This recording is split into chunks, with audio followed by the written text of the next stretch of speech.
जल की कठोरता। जल भी जो है दो प्रकार का देखा गया है, कठोर जल और मृदु जल, हार्ड वाटर और सॉफ्ट वाटर। कठोर जल कौन सा होता है? जिसमें कैल्शियम और मैग्नीशियम के लवण घुले रहते हैं और साबुन के साथ ये अच्छे से झाग नहीं देता, क्योंकि ये कैल्शियम और मैग्नीशियम के जो लवण हैं वो साबुन में उपस्थित सोडियम से अभिक्रिया कर लेते हैं, साबुन में उपस्थित सोडियम से क्रिया कर लेते हैं या साबुन से क्रिया कर लेते हैं, ऐसा मान लो। तो ये सोडियम और कैल्शियम और मैग्नीशियम के लवण साबुन से अभिक्रिया कर लेते हैं और साबुन से अभिक्रिया करके अघुलनशील लवण बनाते हैं, जिससे उसका अवक्षेप आ जाता है। तो जब तक साबुन जैसे लगाएंगे और जब तक ये कैल्शियम मैग्नीशियम के लवण पूरी तरह से ख़त्म नहीं हो जाएंगे, तब तक ये जल साबुन के साथ अच्छे से झाग नहीं देगा। तो कठोर जल और मृदु जल दो प्रकार का जल होता है। हार्ड वाटर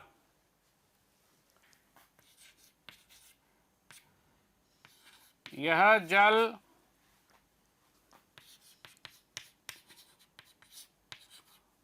साबुन से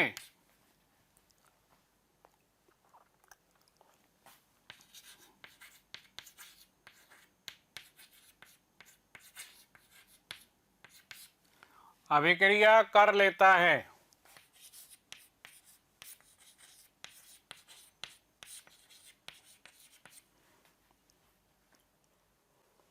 इसमें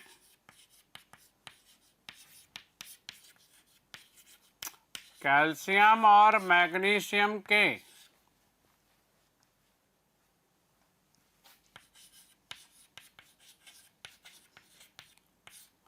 लवण घुले रहते हैं।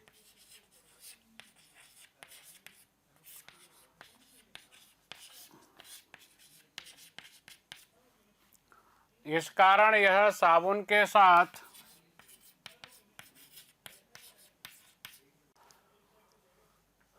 झाग नहीं देता है।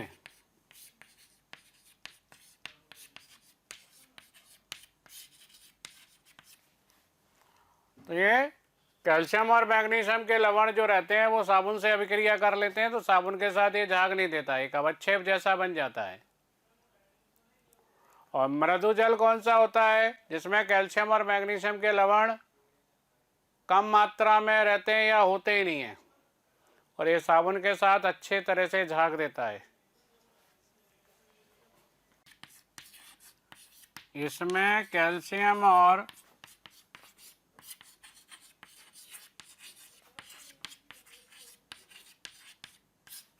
मैग्नीशियम के लवण अनुपस्थित रहते हैं।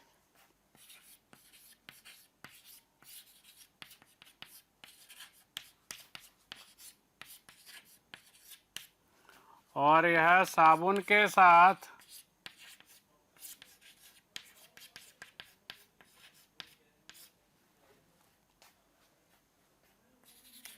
आसानी से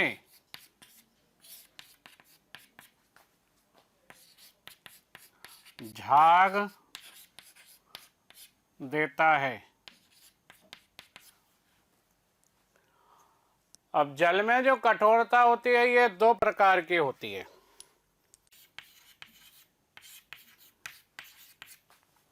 निम्न दो प्रकार की होती है।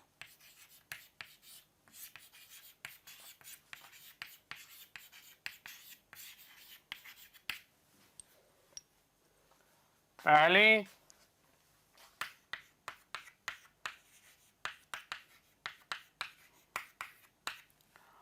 अस्थायी कठोरता।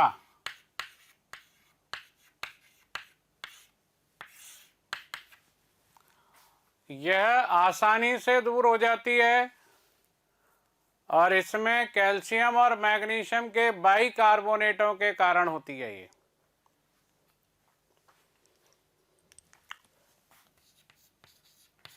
यह कैल्शियम बाइकार्बोनेट और मैग्नीशियम बाइकार्बोनेट के कारण होती है।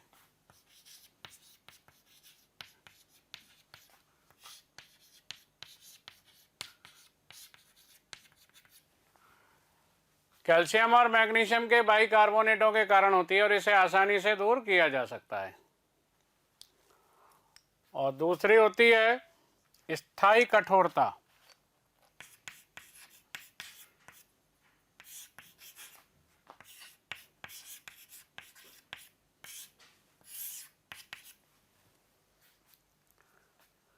स्थायी कठोरता कैल्शियम और मैग्नीशियम के क्लोराइडों और सल्फेटों के कारण होती है। यह कैल्शियम और मैग्नीशियम के क्लोराइडों तथा कैल्शियम और मैग्नीशियम के सल्फेटों के कारण होती है।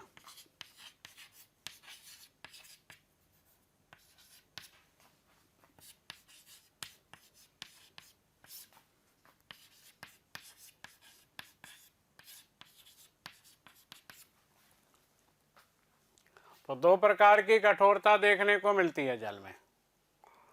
अस्थायी कठोरता को दूर करने की विधियां अलग हैं और स्थायी कठोरता को दूर करने की विधियां अलग हैं। तो पहले पढ़ेंगे अपन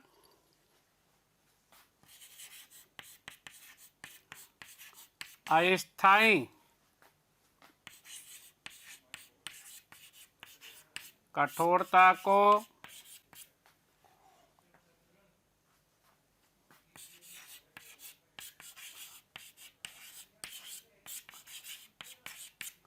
दूर करने की विधियां।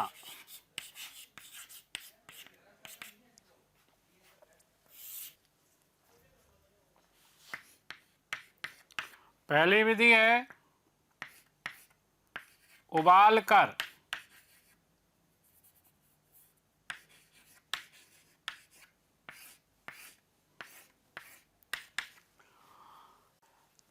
तो पहली विधि है उबाल कर। तो कैल्शियम के और मैग्नीशियम के जो बाइकार्बोनेट होते हैं उबालने पर ये कार्बोनेट में बदल जाते हैं और कार्बोनेट इनके जल में अघुलनशील है तो इनको छानकर दूर कर देते हैं। तो जैसे कैल्शियम का बाइकार्बोनेट है ये तो घुलनशील है, उबालेंगे इसको। सोडियम बाइकार्बोनेट को छोड़कर सारे बाइकार्बोनेट जल में घुलनशील है। उबालने पर क्या होगा, ये टूट जाएगा, अपघटित हो जाएगा कैल्शियम कार्बोनेट H2O और CO2 में। ये अघुलनशील है कैल्शियम का कार्बोनेट, इसे छान के दूर कर देंगे। ऐसे ही मैग्नीशियम का बाइकार्बोनेट भी अपघटित हो जाएगा गर्म करने पर।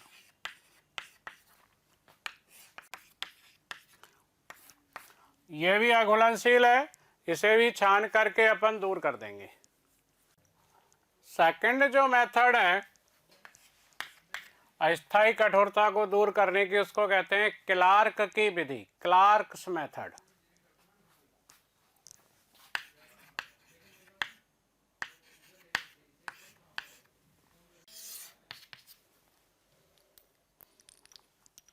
क्लार्क की विधि, क्लार्क्स मेथड।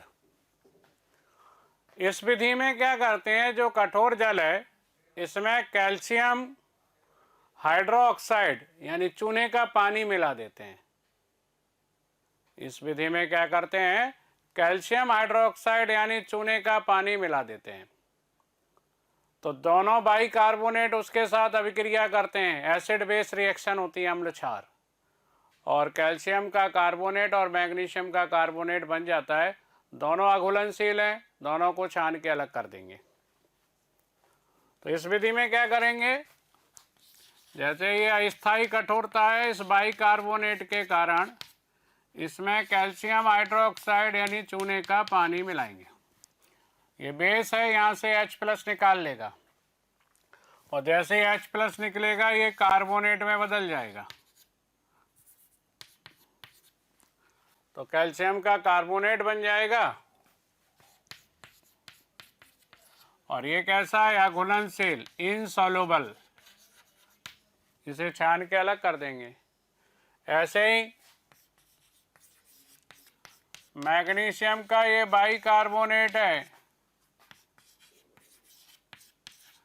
हाइड्रोक्साइड मिला देंगे कैल्शियम का ही, है ना, मैग्नीशियम का नहीं मिलाते। कैल्शियम का हाइड्रोक्साइड मिलाएंगे, ये क्षार है, इसमें से H प्लस निकाल लेगा और क्या बन जाएंगे? कैल्शियम कार्बोनेट, मैग्नीशियम कार्बोनेट, दोनों अघुलनशील हैं और दोनों को अपन छान के अलग कर देंगे। तो ये दो विधियां हैं जल में से अस्थायी कठोरता को दूर करने की। स्थायी कठोरता को दूर करने की विधियां, इसकी जो है 4 विधियां हैं। पहली, सोडियम कार्बोनेट द्वारा।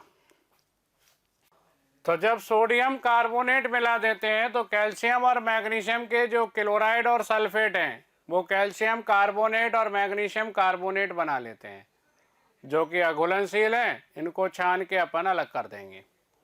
तो सोडियम कार्बोनेट मिलाएंगे जैसे, तो एक एग्जाम्पल तो मैं क्लोराइड का ले लेता हूँ, कैल्शियम का क्लोराइड ले लिया और ये सोडियम कार्बोनेट के साथ अभिक्रिया कर लेगा और ये मैग्नीशियम का कार्बोनेट बना लेगा जो कि अघुलनशील है, सॉरी कैल्शियम का, और प्लस NaCl। कैल्शियम आयन दूर हो जाएंगे, कठोरता दूर हो जाएगी। मैग्नीशियम का मैं यहाँ सल्फेट ले लेता हूँ,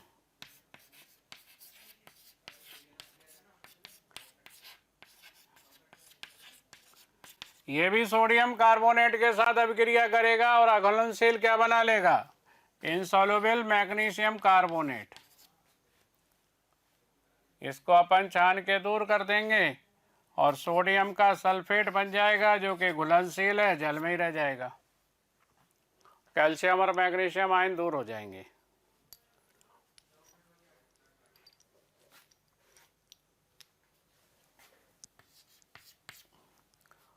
दूसरी विधि कौन सी है इसकी? कैलकॉन।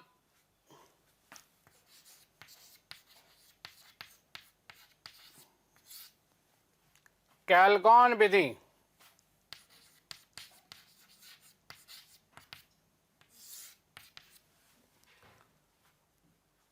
कैलकॉन कहते किसको है? कैलकॉन का मतलब है कैल्शियम को गौन करने वाला, कैल्शियम को भगाने वाला। सोडियम हेक्सामेटाफॉस्फेट को कैलकॉन कहते हैं।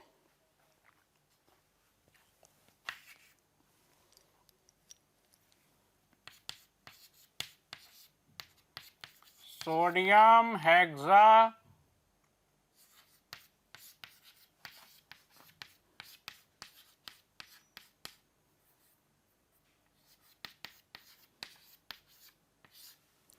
मेटाफॉस्फेट को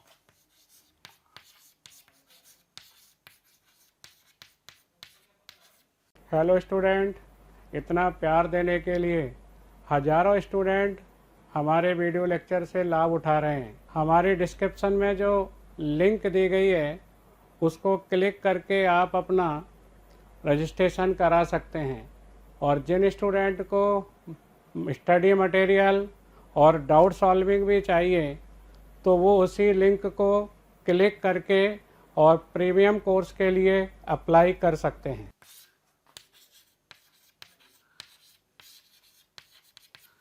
कैलकॉन कहते हैं। फॉर्मूला क्या है इसका? Na6PO3 का होल 6, या ऐसे भी लिख सकते हो Na2 या Na4 Na2PO3 का होल 6। इस कैलगॉन पर से जब हार्ड वाटर को, कठोर जल को गुजारते हैं, पास करते हैं, तो कैल्शियम और मैग्नीशियम आयन इन सोडियम आयन को हटा के इसके साथ ही रुक जाते हैं। कैल्शियम और मैग्नीशियम आयन क्या करते हैं, इसको हटा के और इसके साथ रुक जाते हैं, और सोडियम आयन जल में आ जाते हैं। सोडियम आयन कठोरता के लिए जिम्मेदार नहीं होते। तो इस कैलगॉन पे से जैसे कठोर जल को गुजारा आपने, कैल्शियम क्लोराइड और इसमें कैल्शियम सल्फेट है जैसे, और इस पर से गुजार दिया आपने Na4 Na2,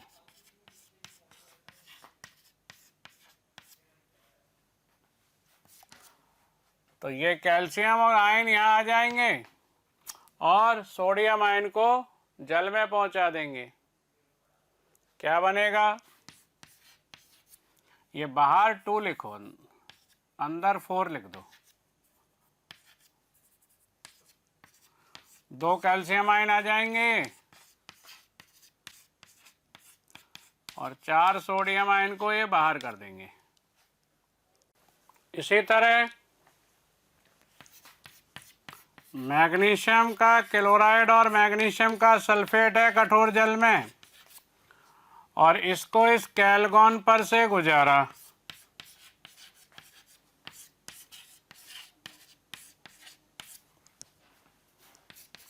ये मैग्नीशियम आयन तो सोडियम आयन को हटा के अंदर आ जाएंगे,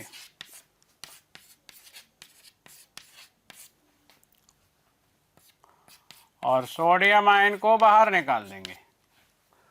तो इस तरह से जल में से जो कैल्शियम आयन है और वो मैग्नीशियम आयन है वो कैलगॉन के साथ रह जाएंगे, कठोरता दूर हो जाएगी। थर्ड जो मेथड है उसका नाम है आयन विनिमय विधि।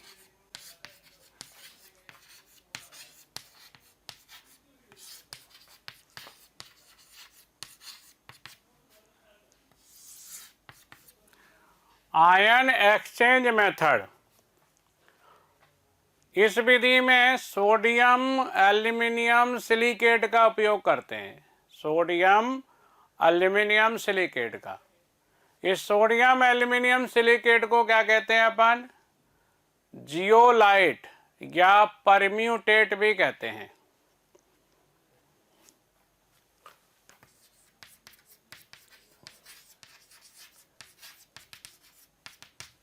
इस विधि में सोडियम एल्यूमिनियम सिलिकेट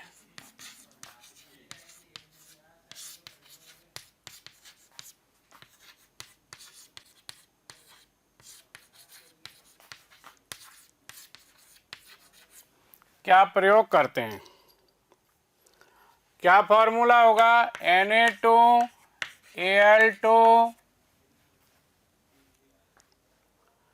Na2Al2 कितना चार्ज हो गया, 2 प्लस और 6 प्लस 8 प्लस, Si2 इस पर +4 चार्ज होता है तो 2 पर +8, ये 2 प्लस 2 सोडियम, ये 6 प्लस और ये 8 प्लस, 16 प्लस चार्ज हो गया। तो 16 माइनस चाहिए तो ऑक्सीजन कितने, O8। ये इसका फॉर्मूला होगा। अपने को आयन का विनिमय केवल इसके साथ होगा तो इसको अपन अलग लिख लेंगे, इस पूरे को मैं Z लिख देता हूं। तो इसको अपन शॉर्ट में क्या लिख देंगे, Na2Z। इसको एक नाम और देते हैं सोडियम एल्यूमिनियम सिलिकेट को, इसको क्या कहते हैं, जियो लाइट या परम्यूटेट भी कहते हैं, परम्यूटेट।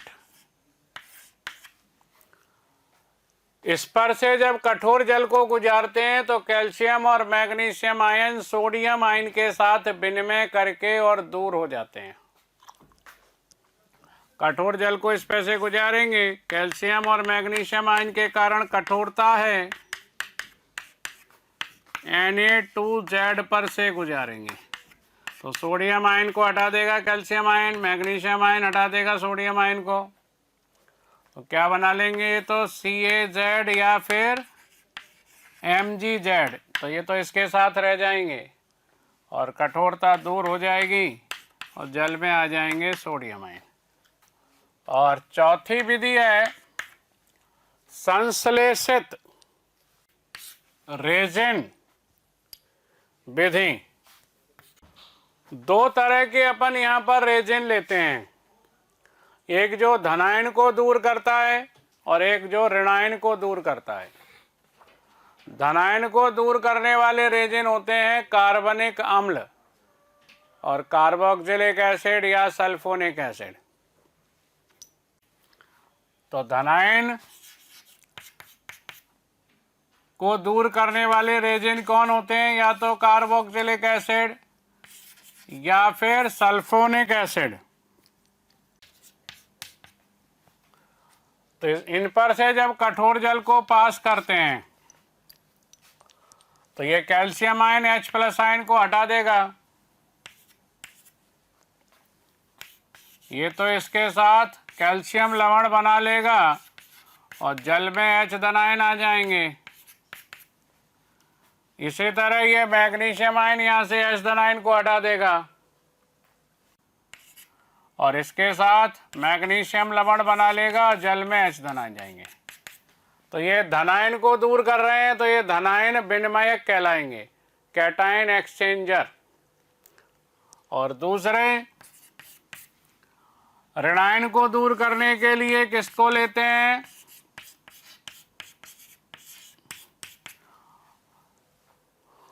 एमीन का जल में विलयन, यानी अमोनिया का नहीं, एमीन का जल में विलयन, हाइड्रोक्साइड। तो ये हाइड्रोक्साइड के साथ विनिमय कर लेंगे, Cl+ कौन आ जाएगा जल में, OH-। ऐसे ही सल्फेट आयन ले लोगे, वे भी क्या करेंगे, इसके साथ हाइड्रोक्साइड आयन के साथ विनिमय कर लेंगे और क्या बना लेंगे, RNH3 का होल ट्वाइस SO4, जल में आ जाएंगे OH ऋणायन। जल का pH नहीं बदलेगा क्योंकि H धनायन और OH ऋणायन जो बने हैं वो आपस में क्रिया कर लेंगे और जल बना लेंगे। तो ये धनायन विनिमयक कहलाते हैं।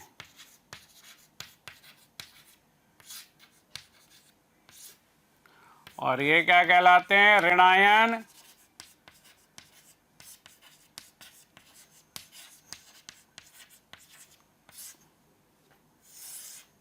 विनिमयक।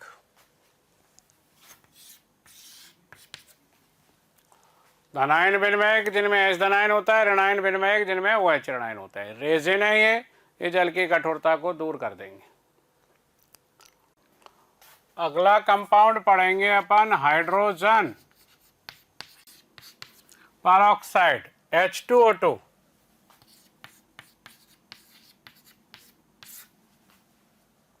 हाइड्रोजन परऑक्साइड,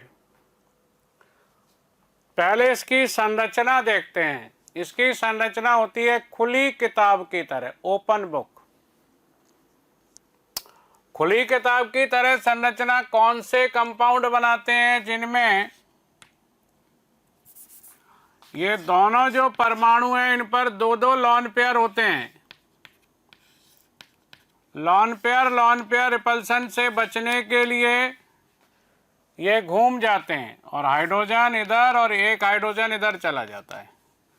इसको ओपन बुक के ऊपर एज्यूम कर लेता हूं।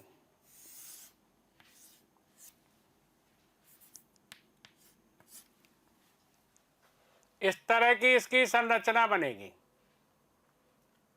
ये बुक ऐसे है, ये ऐसे किसी एंगल पर खुली हुई है, ये पूरा ऐसा फ्लैट नहीं है, ये सारे परमाणु एक तल में नहीं आएंगे। ये तीनों, अगर आपने एक पेज ये है और दूसरा पेज ये है, बुक का 2 पेज हैं और ये बीच में है दोनों ऑक्सीजन, ये पेज है एक और एक पेज ये है, ये बीच में दोनों ऑक्सीजन है। और ये बुक ऐसे नहीं खुली है पूरी 180 डिग्री पे, ये वाला पेज ऊपर ऐसे होगा, ये एंगल 180 डिग्री का नहीं बनेगा, उससे कम बनेगा। तो एक तल में ये तीनों आ सकते हैं, दोनों ऑक्सीजन ही हाइड्रोजन, या ये दोनों ऑक्सीजन ही हाइड्रोजन, एक तल के बाहर छूट जाएगा। तो ये असमतली होती है। 2 संरचनाएं बनाएंगे इसकी अपन, 2 संरचनाएं बनाएंगे और अपन। वैसे ये एंगल 97 डिग्री का, ये भी 97 डिग्री का, और ये एंगल 94 डिग्री का है, ये 94 डिग्री पर खुली हुई है। पर इसकी 2 और भी संरचनाएं बना रखी। ये डाईहाइड्रल एंगल कहलाता है, 2 OH के बीच का एंगल है, ये डाईहाइड्रल एंगल है। ये इसकी 2 संरचनाएं और बना रखी हैं, गैस फेज में और सॉलिड फेज में। ये दोनों ऑक्सीजन, एक हाइड्रोजन ये, दूसरा हाइड्रोजन ये ओपन बुक। ये गैस फेज में है,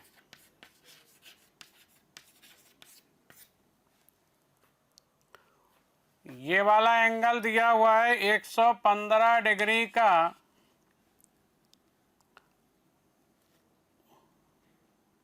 या 115.5 डिग्री। ये एंगल 94.8 डिग्री। ये बंद लंबाई 147.5 पिकोमीटर, और ये वाली बंद लंबाई 95 पिकोमीटर। ये तो गैस फेज में है। एक सॉलिड फेज में और बनाते हैं। ये सॉलिड फेज में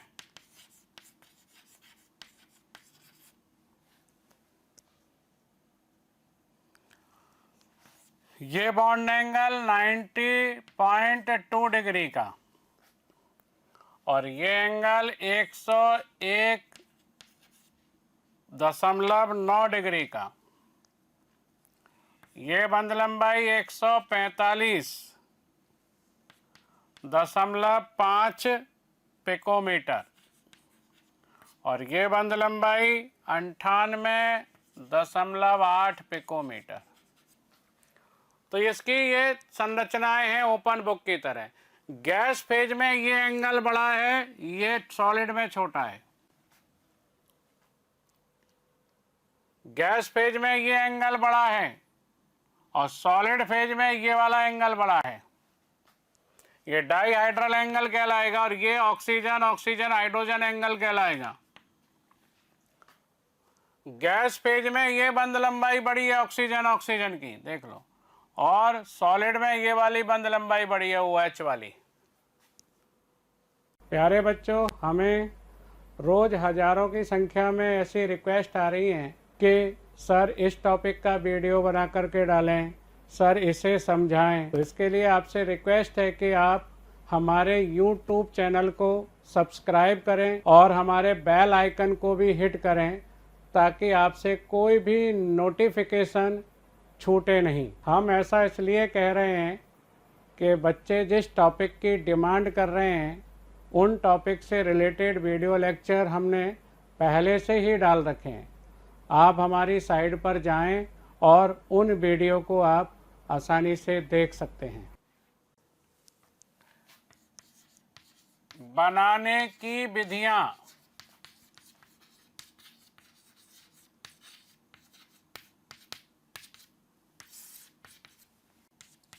पहली विधि प्रयोगशाला विधि।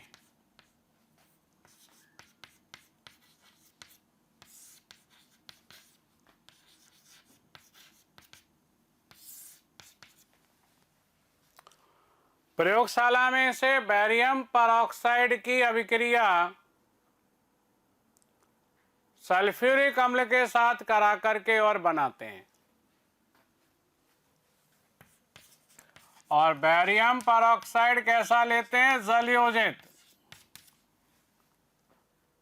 बैरियम परऑक्साइड कैसा लेते हैं? जलयोजित। और इसकी अभिक्रिया कराते हैं H2SO4 से। क्या बन जाता है? बैरियम का सल्फेट और हाइड्रोजन परऑक्साइड। टेम्परेचर आपको बहुत कम रखना पड़ेगा H2O2 बनाने के लिए, क्योंकि H2O2 बहुत जल्दी जो है अपघटित हो जाता है, टूट जाता है। इसमें एक कंसेप्ट लगेगा,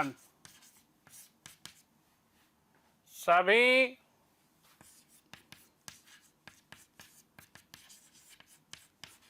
धातु परऑक्साइड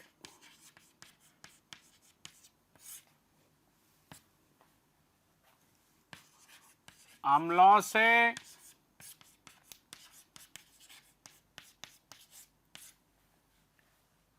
और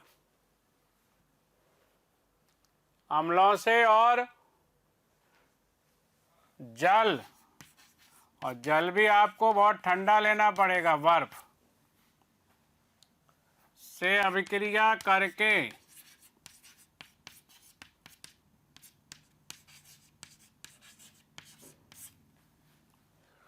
H2O2 बनाते हैं।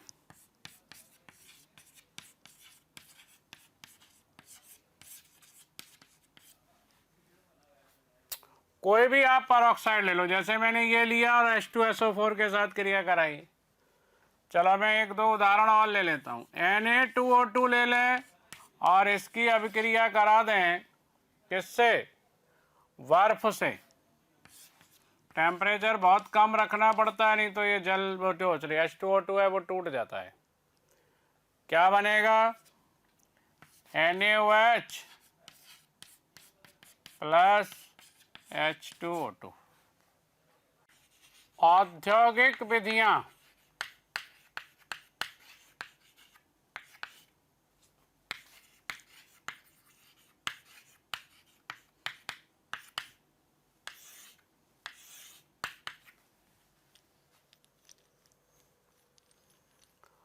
औद्योगिक विधियों में देखो, पहली विधि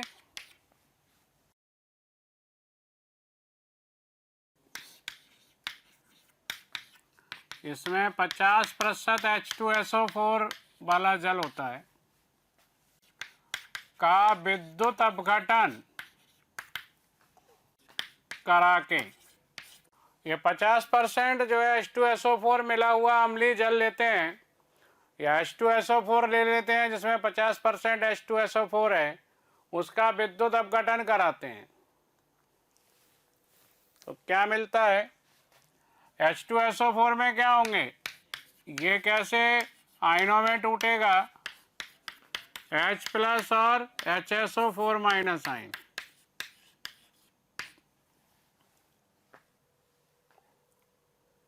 ये HSO4 माइनस आयन कहाँ जाएंगे? एनोड पर, और वहां पर इनका ऑक्सीकरण होगा,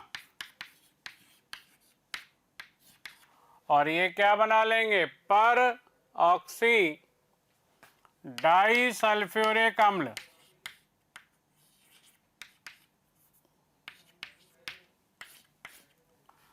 ये परऑक्सी जो डाई सल्फ्यूरिक अम्ल बना है, इसका क्या करेंगे अपन? जल के साथ आसवन कराएंगे। तो जल के साथ आसवन कराने पर इसका जल अपघटन हो जाएगा, दो अणु तो सल्फ्यूरिक अम्ल के और H2O2 अपने को मिल जाएगा। एनोड पर कौन जाएगा? HSO4 minus hydrogen sulphate ion, और कैथोड पर कौन जाएगा? H धनायन, और वो इलेक्ट्रॉन ग्रहण करके क्या बना लेंगे? H2। दूसरी जो विधि है वो है 2 इथाइल या एथिल एंथ्रा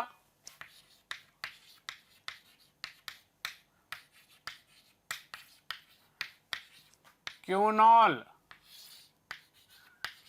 के स्वतः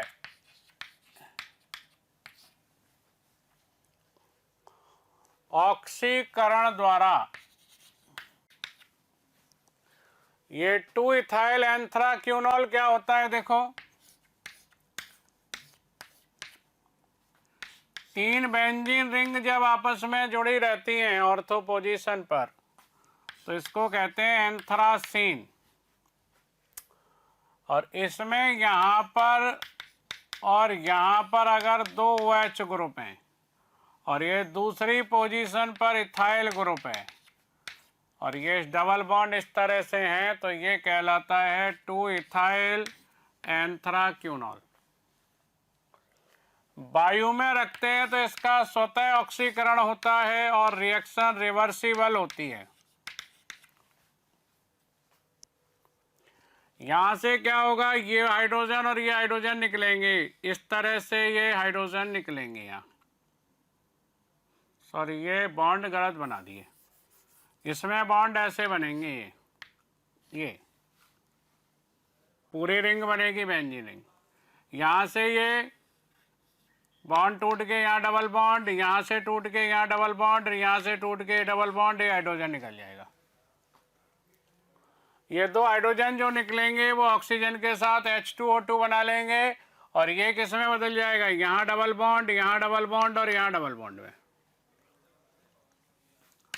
तो H2O2 बन जाएगा प्लस ये 2 इथाइल जो एंथ्राक्यूनॉल है, ये 2 इथाइल एंथ्राक्यूनॉन में बदल जाएगा।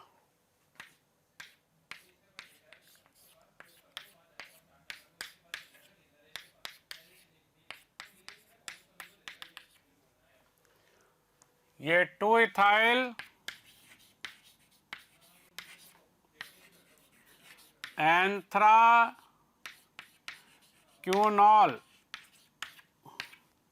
और ये किस में बदल गया, 2 इथाइल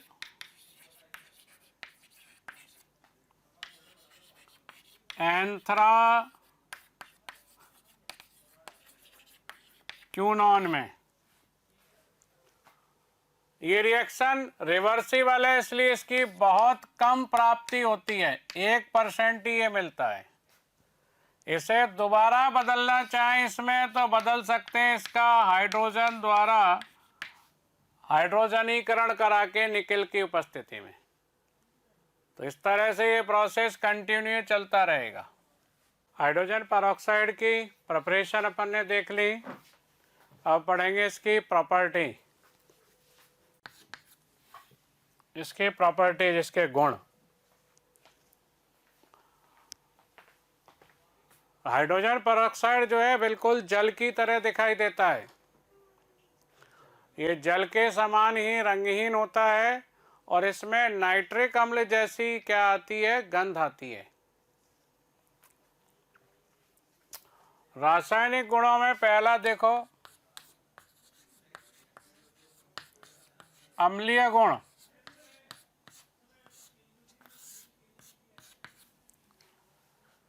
यह द्विक्षारकीय दुर्बल अम्ल है और 2 प्रकार के लवण बनाएगा क्षारों के साथ, क्योंकि द्विक्षारकीय अम्ल है। एक H धनायन देगा तो अलग लवण बनेंगे, 2 H धनायन दे देगा तो अलग लवण बनेंगे। तो यह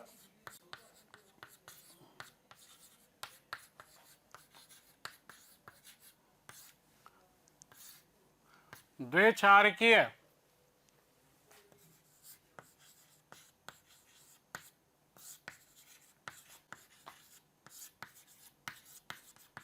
दुर्बल अम्ल है और 2 प्रकार के लवण बनाएगा।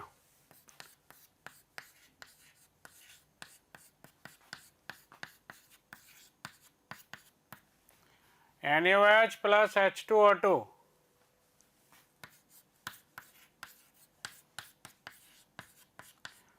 एक तो ये लवण बनाएगा hydrogen peroxide, sodium hydrogen peroxide, और दूसरा लवण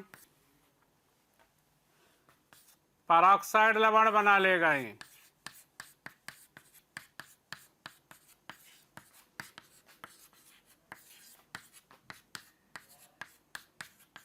कैल्शियम परऑक्साइड। तो दो प्रकार के लवण बनाएगा द्विक्षारकीय अम्ल है। विरंजक गुण।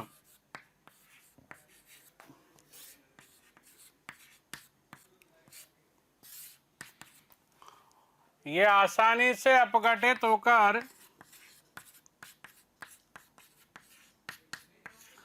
परमाणु या नवजात ऑक्सीजन दे देता है और ये एक ऑक्सीकारक का काम करेगी ऑक्सीजन, और रंगीन पदार्थों को ऑक्सीकृत करके रंगहीन बना देगी। रंगीन पदार्थ है कोई भी, ये ऑक्सीजन इसका ऑक्सीकरण कर देगी और कैसा कर देगी इसको, रंगहीन। तो इसका विरंजन गुण है या विरंजक गुण है। और ये कैसा विरंजक है, ये होता है शुष्क विरंजक। इसको किसी माध्यम की नमी की जरूरत नहीं पड़ती विरंजन के लिए, बिना किसी नमी या माध्यम के ये विरंजककारी गुण प्रदर्शित करता है। H2O2 और ओजोन शुष्क विरंजनकारी हैं।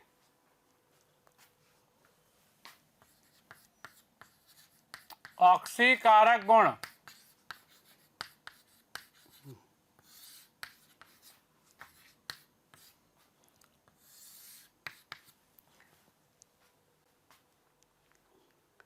यह अम्लीय और क्षारीय दोनों ही माध्यमों में ऑक्सीकारक का काम करता है। अम्लीय एवं क्षारीय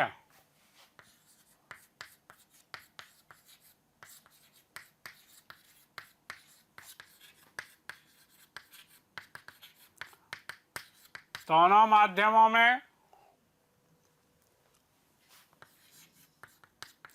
ऑक्सीकारक की तरह व्यवहार करता है।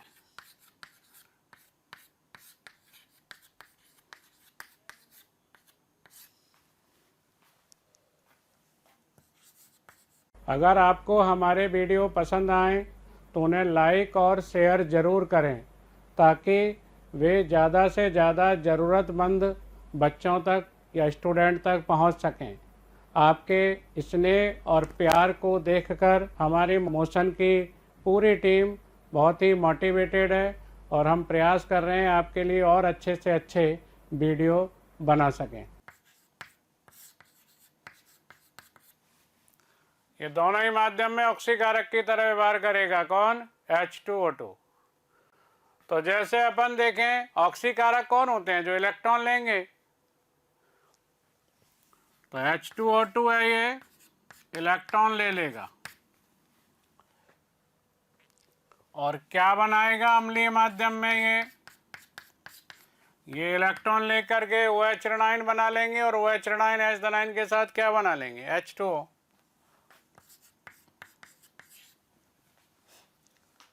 और क्षारीय माध्यम में ये इलेक्ट्रॉन ले लेगा और क्या बना लेगा? OH minus ion. अम्लीय माध्यम में एक अच्छा ऑक्सीकारक होगा ये क्षारीय माध्यम की तुलना में, क्योंकि क्षारीय माध्यम में तो ये रिएक्शन रिवर्स भी आ सकती है ना, अम्लीय माध्यम में तो इधर जाएगी ये।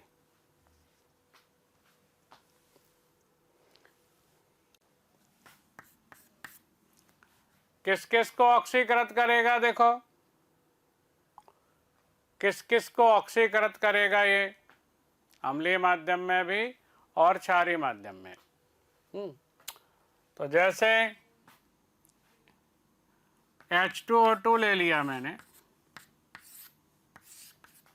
फेरस आयन,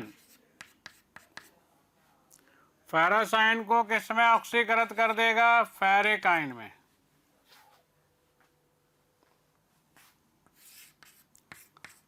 लेड का सल्फाइड, ये ब्लैक कलर का होता है, लेड का सल्फाइड जो है ब्लैक कलर का होता है, इसको लेड सल्फेट में ऑक्सीकृत कर देगा और ये वाइट हो जाएगा, इसको वाइट कर देगा ये। और किसको ऑक्सीकृत करेगा? देखो अम्लीय माध्यम में ये या क्षारीय माध्यम में जब ऑक्सीकारक की तरह काम करेगा ये।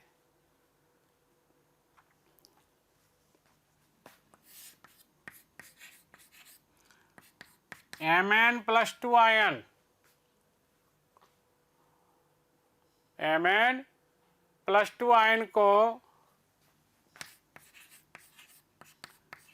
Mn+4 आयन में ऑक्सीकृत कर देगा ये। Mn+2 आयन को Mn+4 में ऑक्सीकृत कर देगा। आयोडाइड आयन को आयोडीन में ऑक्सीकृत कर देगा ये। अपचायक गुण,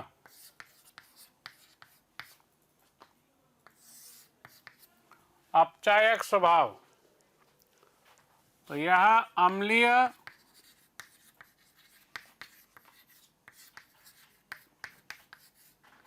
और क्षारीय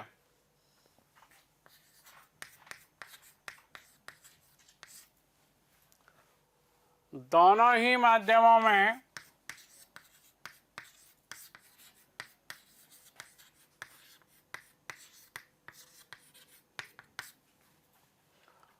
अपचायक की तरह व्यवहार करता है।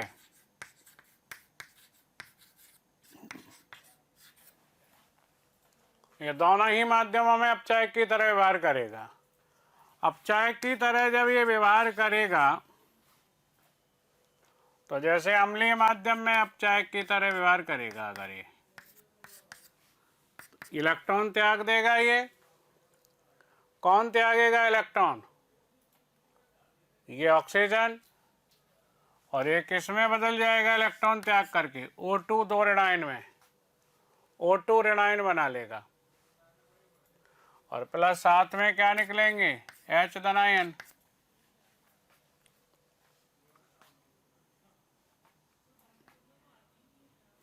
और क्षारीय माध्यम में भी अगर आप इसको अपचायक की तरह व्यवहार कराओगे 2 इलेक्ट्रॉन निकल जाएंगे यहाँ।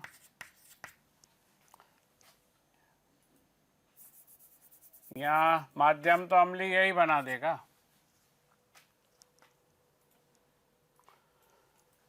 क्षारीय माध्यम में 2H धनायन 2H ऋणायन के साथ क्या बना लेंगे? पानी बना लेंगे, प्लस O2 निकलेगा, प्लस 2 इलेक्ट्रॉन।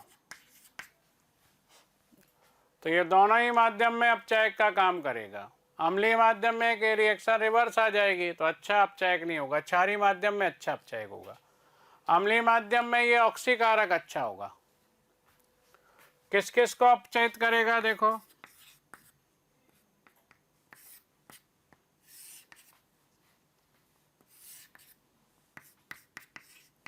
HOCl क्लोरीन +1 में है, इसको 0 में अपचयित कर देगा।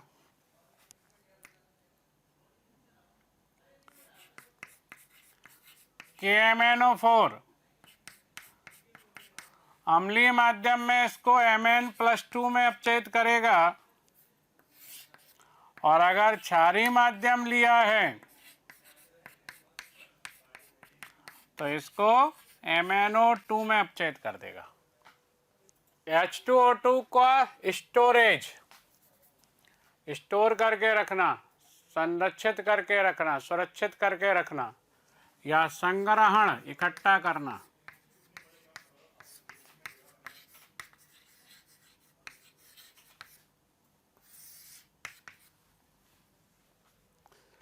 H2O2 बहुत ही जल्दी जो है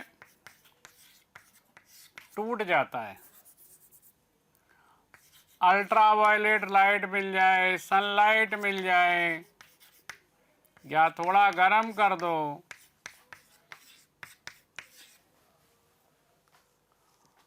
और ये जो रिएक्शन है ना, ये धूल की उपस्थिति में और भी जल्दी होती है। धूल इस रिएक्शन के लिए उत्प्रेरक का काम करती है। धूल यानी डस्ट।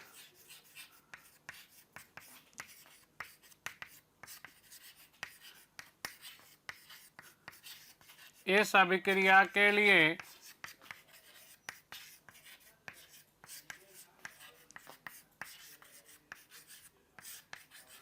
उत्प्रेरक का काम करती है।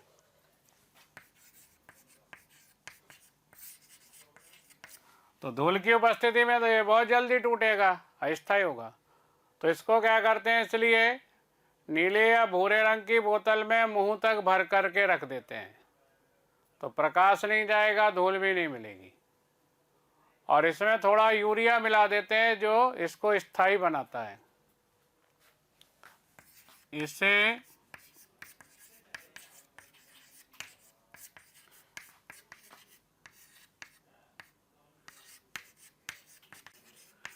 नीले या भूरे रंग की बोतल में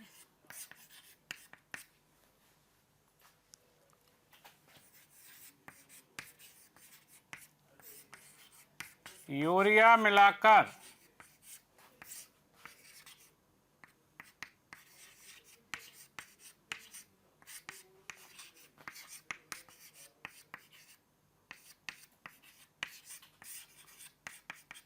अंधेरे में रखते हैं। इसको नीले या भूरे रंग की बोतल में यूरिया मिला करके और अंधेरे में रखते हैं, जिससे इसका अपघटन जो है वो रुक जाता है।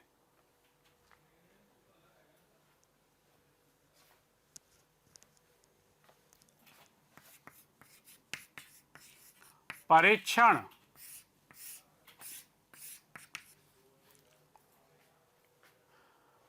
इसके कई परीक्षण अपन लगा सकते हैं। पहला परीक्षण, ये H2O2 जो है अम्लीय टाइटेनियम सल्फेट के साथ, अम्लीय टाइटेनियम लवण के साथ एक पीले या नारंगी रंग का पदार्थ बनाता है, पर टाइटेनिक एसिड। यह अम्लीय टाइटेनियम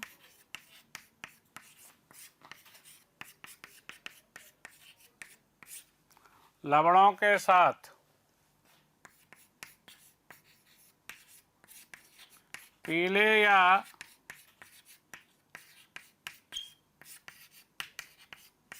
नारंगी रंग का लवण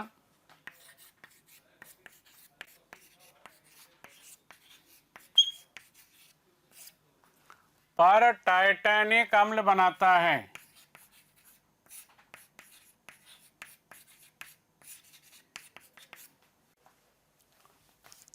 TiSO4 का all twice H2O2 plus H2O क्या बनाता है, H2TiO4। ये बनता है पर टाइटेनिक एसिड, येलो या ऑरेंज कलर का होता है।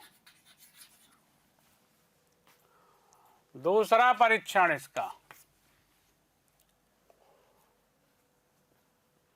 अम्लीय पोटेशियम डाइक्रोमेट के साथ ये नीले रंग का पदार्थ बनाता है, क्रोमियम पेंटाऑक्साइड या क्रोमियम परऑक्साइड। अम्लीय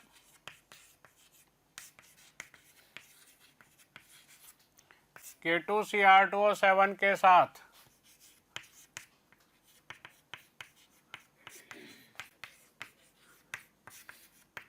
नीला रंग देता है। H2O2 प्लस K2Cr2O7 प्लस अम्लीय बनाने के लिए H2SO4 डाल देंगे। नीले रंग का पदार्थ बनता है CrO5, ब्लू परक्रोमेट। ये दो परीक्षण हैं इसके।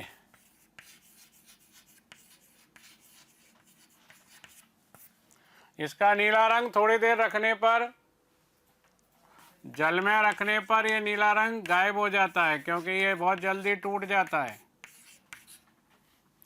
इसको अगर नीले रंग को मेंटेन या स्थायी रखना है तो इसमें कार्बनिक विलायक मिलाकर रखते हैं, ईथर वगैरह, ईथर पेरिडीन।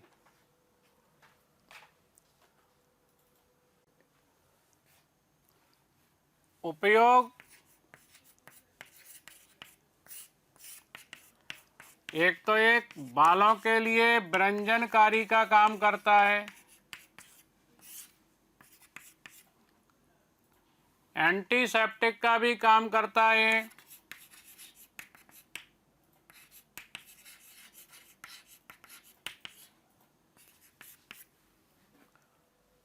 सोडियम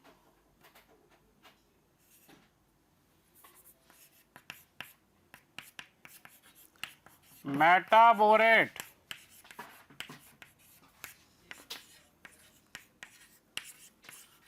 बनाने में काम आता है।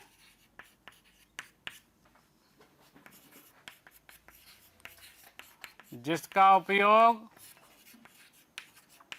उच्च क्वालिटी के डिटर्जेंट बनाने में करते हैं।